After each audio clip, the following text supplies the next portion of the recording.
Hello students, ધોરણ 12 અકાઉન્ટમાં આપણે જોઈ રહ્યા છે પ્રકરણ 2 વાર્ષિક હિસાબો। તો આજે આપણે જોવાનું છે વાર્ષિક હિસાબોનો દાખલા નંબર 9। તો દાખલા નંબર 9ની શરૂઆત કરીએ। પાર્થિવ અને પ્રિયાની ભાગીદારી પેઢીના આપણે વાર્ષિક હિસાબ તૈયાર કરવાના છે, જેમાં વેપાર ખાતું, ત્યારબાદ નફા નુકસાન ખાતું, ત્યારબાદ નફા નુકસાન ફાળવણી ખાતું, ભાગીદારોના મૂડી ખાતા અને પાકું શ્રેય આપણે બનાવવાનું છે। તો સૌથી પહેલું આપણે મૂડી ખાતામાં અસર આપીએ। શરૂઆતની તારીખ આવશે 1/4/16, બાકી આગળ લાવ્યા। હવે એમની બાકી છે 24,000 અને 16,000। એના પછી ઉધાર બાજુ પર ઉપાડ આપેલો છે આપણને, તો એ ઉપાડની એન્ટ્રી આપણે લખી દઈએ ભાગીદારોના મૂડી ખાતામાં ઉધાર બાજુ પર।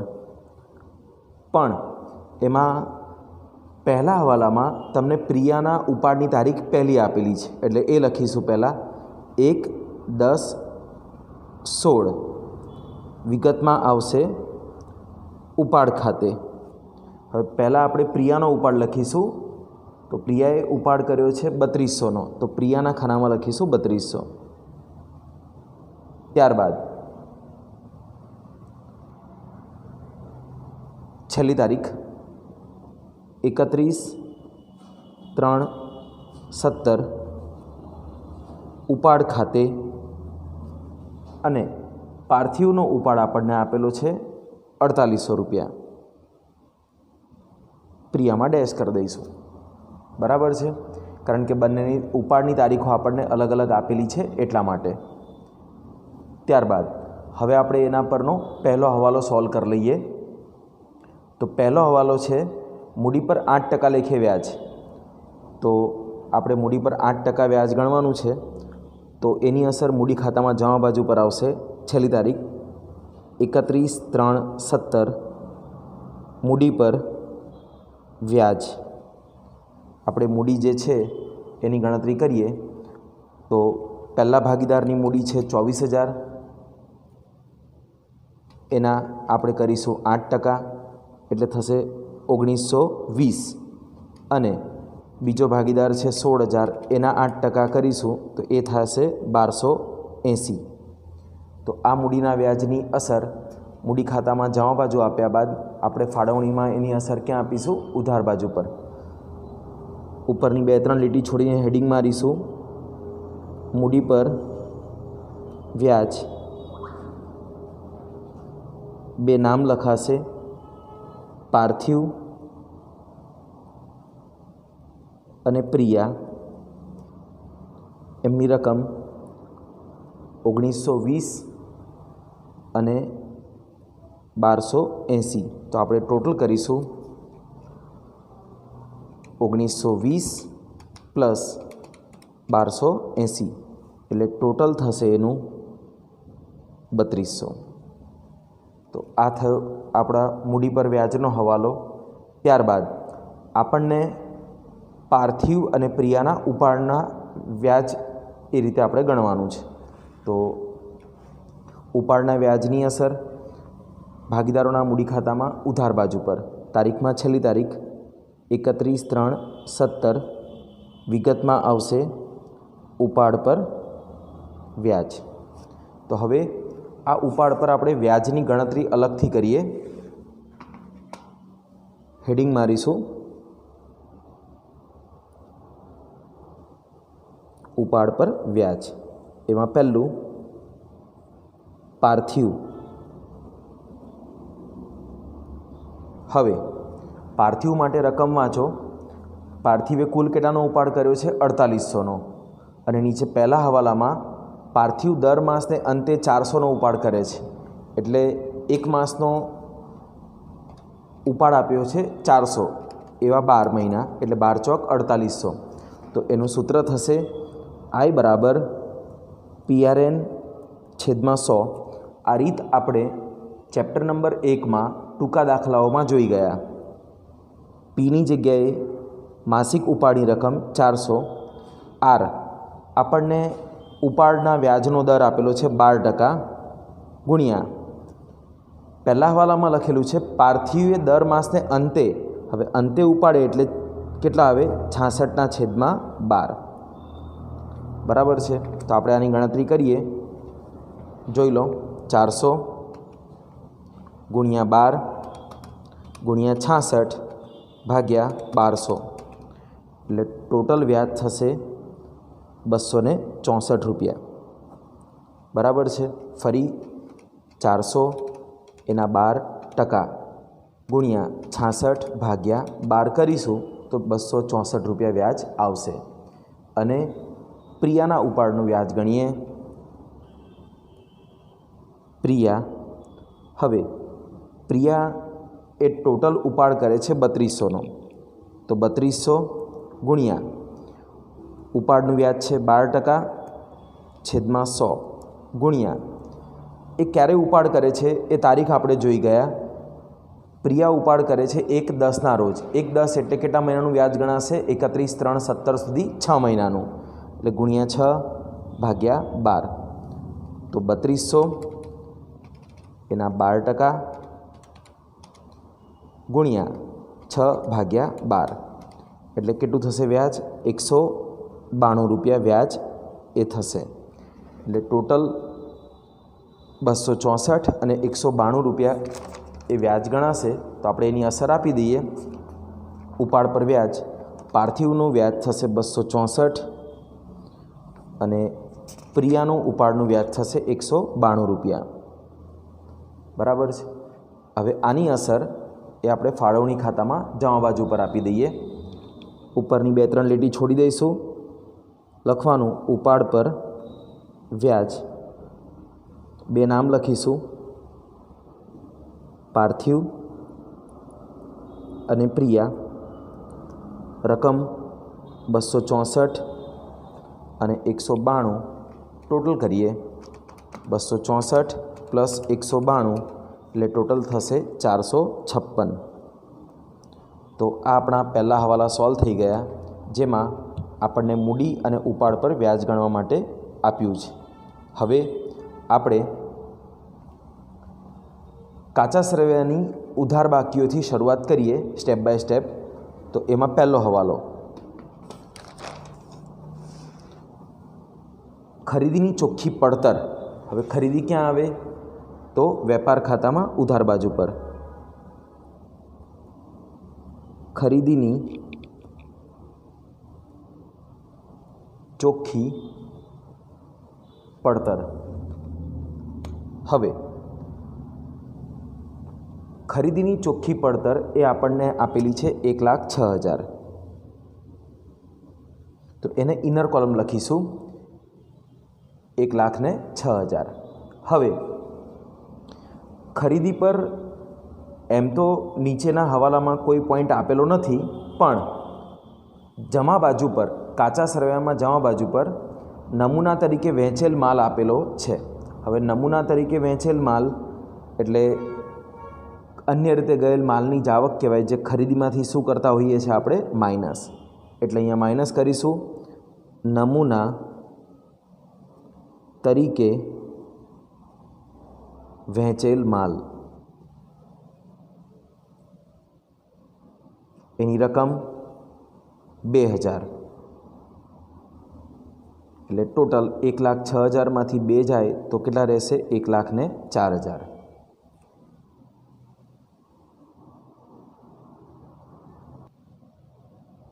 ત્યારબાદ આપણને કાચા સરવૈયામાં ઉધાર બાજુ પર આપેલું છે માલ સ્ટોક. હવે કાચા સરવૈયામાં જ્યારે માલ સ્ટોક આવે ત્યારે એની એક જ અસર પાકા સરવૈયામાં મિલકત લેણા બાજુ પર, જેને આપણે શું કહીએ છીએ? આખર સ્ટોક. અને એ આખર સ્ટોક આપણને આપેલો છે 28,000. આખર સ્ટોક એ આપણને આપેલો છે 28,000. બરાબર છે. ત્યારબાદ લેણું. લેણું એટલે દેવાદારો. લેણું કૌંસમાં સમજવા માટે આપણે લખીએ છીએ દેવાદારો એ આપેલા છે આપણને 48,000. હવાલા છે એટલે એને ઇનર કોલમ લખીશું. તો આ જે લેણું દેવાદારો લખ્યા 48,000 ઇનર કોલમ, એના પર હવાલા છે વેચાણને લગતા, એટલે સૌથી પહેલું આપણે વેપાર જમા લખીશું વેચાણ. તો કાચા સરવૈયામાં જોઈ લો, જમા બાજુ પર વેચાણ આપણને આપેલું છે 2 લાખ. વેચાણ છે 2 લાખ. હવે વેચાણ પરનો હવાલો છે હવાલા નંબર 2. તો વાંચો, 10,000ના ઉધાર વેચાણની નોંધ કરવાની બાકી છે. નથી નોંધ્યું તો નોંધી દઈશું, પ્લસ નહીં નોંધેલ વેચાણ રકમ આવશે 10,000.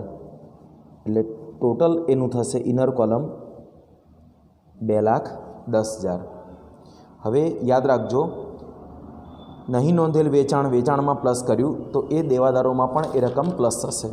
તો દેવાદારોમાં એટલે કે લેણાની અંદર એને પ્લસ કરીશું, પ્લસ નહીં નોંધેલ વેચાણ રકમ એ આવશે 10,000. એટલે ટોટલ થશે એનું ઇનર કોલમ 58,000. 48 અને 10 58,000. ત્યારબાદ બીજા હવાલામાં હજી વેચાણ પર પોઈન્ટ આપેલો છે, ધ્યાન આપજો. શું લખે છે? તથા માર્ચ 2017ની વેચાણ નોંધનો સરવાળો ભૂલથી 2,000 વધુ ગણ્યો છે. તો ભૂલથી વધારે ગણાઈ ગયો છે તો એટલું સરવાળો શું કરી દઈશું આપણે? ઓછો કરી દઈશું, માઇનસ કરી દઈશું. એટલે માઇનસ ભૂલથી વધુ ગણેલ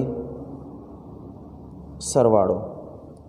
ભૂલથી વધુ ગણેલ સરવાળો કેટલો છે? 2,000.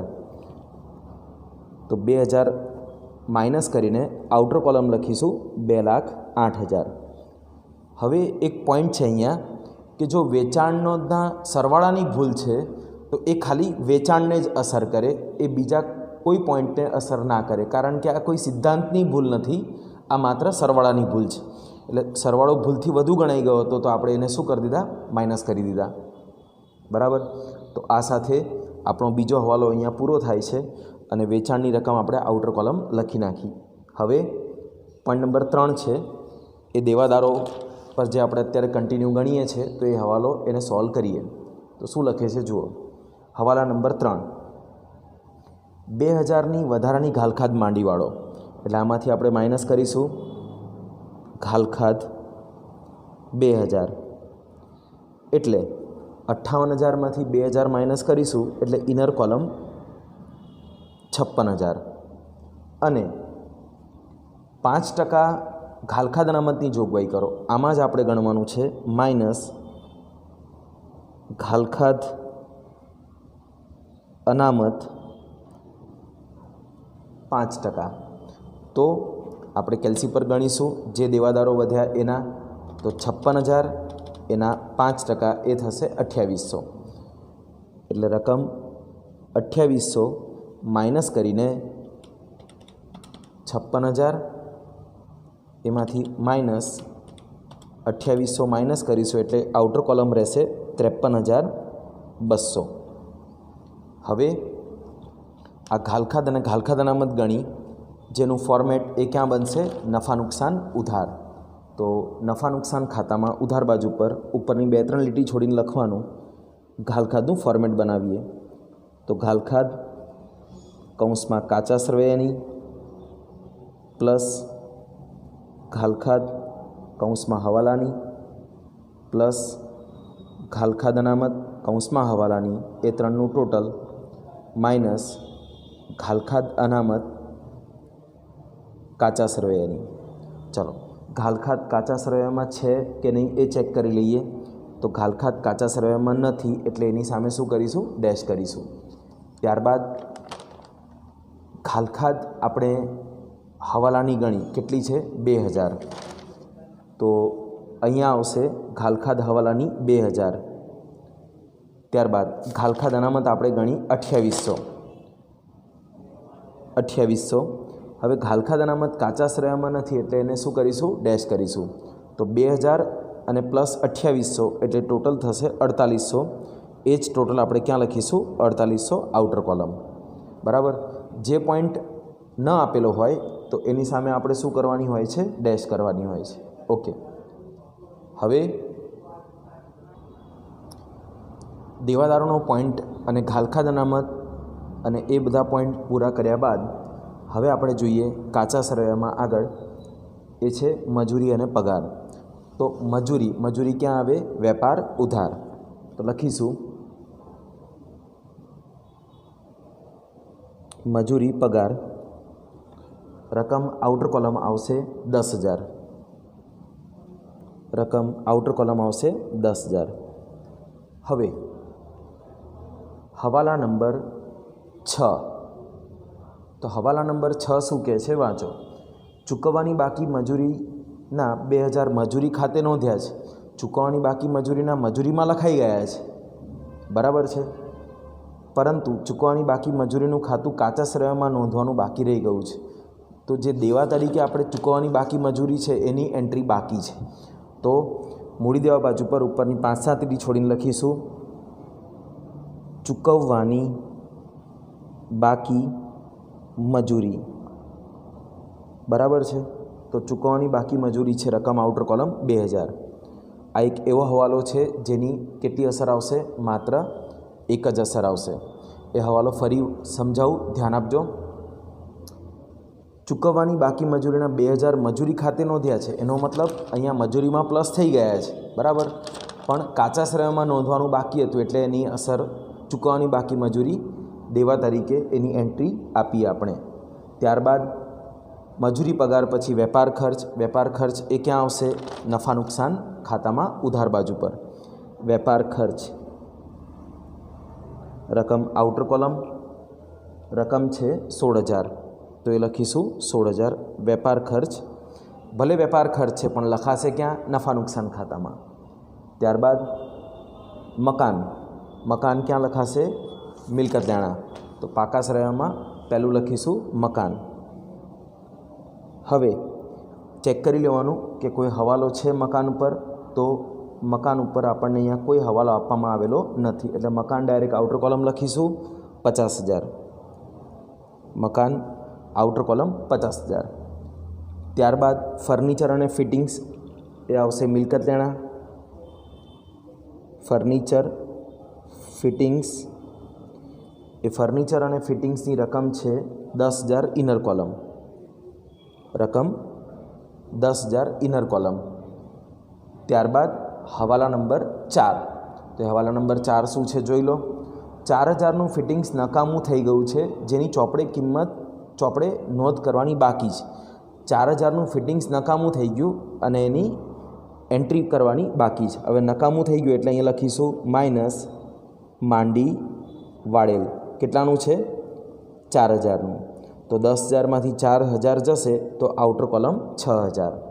બરાબર છે. ફરી ફર્નિચર છે 10,000નું અને માઇનસ 4,000નું ફર્નિચર એવું છે જે નકામું થઈ ગયું છે એટલે આપણે એને શું કરીશું? માંડી વાળીશું. તો માંડી વાળેલ 4,000 એટલે આઉટર કોલમ 6,000. તો જ્યાં નકામું થઈ ગયું એ આપણું નુકસાન કહેવાય. તો એની એન્ટ્રી આવશે નફા નુકસાન ખાતામાં ઉધાર બાજુ પર. લખીશું માંડી વાળેલ ફર્નિચર અને ફિટિંગ્સ. રકમ આવશે આઉટર કોલમ 4,000. ત્યારબાદ કાચા સરવૈયામાં જુઓ ઓફિસ સાધનો. તો ઓફિસ સાધનો ક્યાં આવશે? મિલકત લેણા. તો ઓફિસ સાધનો એ મિલકત લેણા. રકમ કોઈ હવાલો નથી એના પર એટલે રકમ આવશે આઉટર કોલમ, એ છે 4,000. તો ઓફિસ સાધનો 4,000. ત્યારબાદ પેકિંગ સામગ્રીનો સ્ટોક. તો એ પણ એક પ્રકારની આપણી મિલકત છે. લખીશું પેકિંગ સામગ્રીનો સ્ટોક. રકમ આઉટર કોલમ 4,000 મિલકત લેણા. ત્યારબાદ રોકડ શિલ્લક એ પણ આપણી મિલકત છે તો લખીશું રોકડ શિલ્લક મિલકત લેણા. હવે એ રકમ છે 2000, એ પણ આપણે લખીશું આઉટર કોલમ. તો ટૂંકમાં આપણા દાખલાની ઉધાર બાકી કમ્પ્લીટ થઈ. હવે આપણે જમા બાકી ચેક કરી લઈએ. એમાં જોઈ શકો છો મૂડી ખાતા આપણે લખી નાખ્યા છે. ત્યારબાદ વેચાણના આપણે પોઈન્ટ સોલ્વ કરી નાખ્યા. દેવું ક્યાં લખાય? પાકા સરવાળામાં, બરાબર. મૂડી દેવા બાજુ પર લખીશું દેવું. હવે એ દેવું છે 30,000, એટલે એને લખીશું આઉટર કોલમ 30,000. ત્યારબાદ નમૂના તરીકે વેચેલ માલ, એ તો આપણે ખરીદીમાંથી પહેલાં જ માઇનસ કરી દીધું છે, બરાબર. અન્ય રીતે ગયેલ માલ કહેવાશે એટલે ખરીદીમાંથી એ માઇનસ થાય. અને ત્યારબાદ બેંક ઓવરડ્રાફ્ટ, તો એ પણ દેવું હોવાથી ક્યાં આવશે? પાકા સરવાળામાં મૂડી દેવા બાજુ પર બેંક ઓવરડ્રાફ્ટ, બરાબર છે. તો બેંક ઓવરડ્રાફ્ટ કેટલો છે? તો 14,000. તો આઉટર કોલમ રકમ લખીશું 14,000. ત્યારબાદ એક વખત હવાલા ચેક કરી લઈએ. તો જુઓ, ટૂંકમાં આપણું કાચું સરવાળું બધું જ, એની બધી જ વિગતો આપણે લખી નાખી. પહેલો હવાલો સોલ્વ થઈ ગયો છે. બીજો હવાલો વેચાણ પરનો સોલ્વ થઈ ગયો. ત્રીજો હવાલો દેવાદારો પર ઘાલખાદ અનામત ગણી. ચોથો હવાલો ફિટિંગ્સ નકામું થઈ ગયું એ. પાંચમો એક હવાલો આપણો બાકી છે. અને છઠ્ઠો હવાલો જે મજૂરીના ચૂકવવાની બાકી મજૂરી તરીકે નોંધવાના બાકી હતા, એની એન્ટ્રી આપણે અહીંયા આપી દીધી. હવે એક પાંચમો હવાલો બાકી છે, એ જોઈ લો. તો શું લખે છે? એક ગ્રાહકને માલ પૂરો પાડવાનો કરાર પૂરો નહીં કરી શકવા બદલ કોર્ટે 4,000 ચૂકવવાનો દાવો મંજૂર કર્યો છે. એનો મતલબ આપણને કોર્ટે કીધું છે કે તમારે 4,000નો દાવો એ ચૂકવવાનો, એટલે લખવાનું અહીંયા પાકા સરવાળામાં મૂડી દેવા બાજુ પર, બરાબર. ચૂકવવાનો બાકી, બરાબર છે. દાવાની રકમ, તો કેટલાનો દાવો આપણે ચૂકવવાનો છે? 4,000. તો આઉટર કોલમ આવશે 4,000. અને હવાલો છે, બરાબર, એની બીજી અસર આવશે નફા નુકસાન ઉધાર. તો લખવાનું ચૂકવવાના બાકી દાવા સંબંધી નુકસાન, કારણ કે આ નુકસાન કહેવાય એક પ્રકારનું, એ છે રકમ 4,000, બરાબર છે. તો આ આપણી કાચા સરવૈયા સાથેની બધી તમામ વિગતો અહીંયા પૂર્ણ થાય છે. ચાલો હવે આપણે ટોટલ કરીએ. તો અહીંયા જોઈ શકો છો વેપાર ખાતાનું જમા બાજુ એક જ રકમ છે, બરાબર. તો ટોટલ લખીએ આપણે 2,08,000. તો બંને બાજુ ટોટલ લખાઈ જશે 2,08,000. હવે 2,08,000 એમાંથી માઇનસ આપણે ઉધાર બાજુની રકમો કરીશું 1,04,000 અને 10,000, એટલે ડિફરન્સ વધશે 94,000. અને એ 94,000 જે ડિફરન્સ વધ્યો, આપણે એને કહીશું કાચો નફો. કૌંસમાં લખવાનું નફા નુકસાન ખાતે લઈ ગયા. હવે આ જે 94,000 ડિફરન્સ આવ્યો, એને આપણે લખીશું નફા નુકસાન ખાતામાં જમા બાજુ પર. કાચો નફો 94,000, કૌંસમાં લખવાનું વેપાર ખાતેથી લાવ્યા. તો આ છે 94,000. હવે નફા નુકસાન ખાતામાં કોઈ વિગત નથી, એટલે આપણે ટોટલ કરીશું 94,000. એ જ 94,000 આપણે ઉધાર બાજુ પર લખીશું. હવે આ 94,000માંથી આ રકમો આપણે માઇનસ કરીશું, એટલે 94,000 માઇનસ 4,800 માઇનસ 16,000 માઇનસ 4,000 અને ફરી માઇનસ 4,000, એટલે ડિફરન્સ વધે છે 65,200. એ ડિફરન્સને આપણે લખીશું ઉધાર બાજુ પર 65,200. અને અહીંયા લખીશું ચોખ્ખો નફો કૌંસમાં નફા નુકસાન ફાળવણી ખાતે લઈ ગયા 65,200. આ અહીંયા ઉધાર છે, તો આપણે ફાળવણી ખાતામાં એને ક્યાં લખીશું? જમા બાજુ પર લખવાનું ચોખ્ખો નફો, આઉટર કોલમ 65,200 કૌંસમાં ક્યાંથી લાવ્યા? નફા નુકસાન ખાતેથી લાવ્યા. હવે ટોટલ કરીશું તો 65,200 અને પ્લસ 456 એટલે ટોટલ થશે 65,656. એ ટોટલ લખવાનું ઉધાર બાજુ પર 65,656. આ 65,656 માઇનસ આપણે ઉધાર બાજુની રકમ 3200 માઇનસ કરીશું એટલે વધશે 62,456. આ આપણા માટે કહેવાય વહેંચણી પાત્ર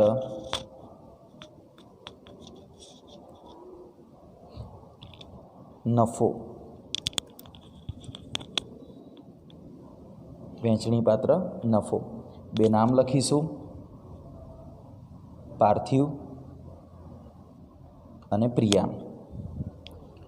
તો આપણે એક વખત ચેક કરી લઈએ કે એમનું નફા નુકસાનનું પ્રમાણ શું છે. તો આખા દાખલાની અંદર નફા નુકસાનનું પ્રમાણ આપણને કોઈ આપવામાં આવેલું નથી, એટલે ભાગીદારો વચ્ચે આ રકમ જે આવી એ સરખે હિસ્સે વહેંચાશે, એટલે ભાગ્યા 2 કરી દઈએ તો થશે 31,228 અને બીજા ભાગીદારને પણ 31,228.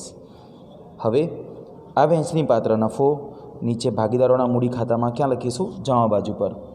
એટલે 31,370 લખવાનું વહેંચણી પાત્ર નફો 31,228 31,228 બંનેમાં લખીશું એ રીતે. હવે આપણે આ મૂડી ખાતાના શું કરવાના છે? ટોટલ. તો મૂડી ખાતા પાર્થિવ અને પ્રિયા. તો પાર્થિવ અને પ્રિયાની રકમો આવી. પાર્થિવમાં 52,084 અને પ્રિયાની રકમ આવી 45,116. તો 45,116 પ્લસ 52,084 એટલે ટોટલ આવ્યું આ બંનેનું 97,200. અને હવે આપણે પાકા સરવાળાનું ટોટલ કરી જોઈએ. 97,200 પ્લસ 2,000 પ્લસ 30,000 પ્લસ 14,000 અને પ્લસ 4,000 એટલે ટોટલ આવે છે 1,47,200. આ ટોટલ પાકા સરવાળાનું છે, જે આપણે ક્યાં લખી દેવાનું? મિલકત લેણા પણ લખી દેવાનું, કારણ કે બંને બાજુનું ટોટલ કેવું આવશે? એક સરખું. બરાબર છે. તો અહીંયા આ દાખલો આપણો પૂરો થાય છે. Thank you.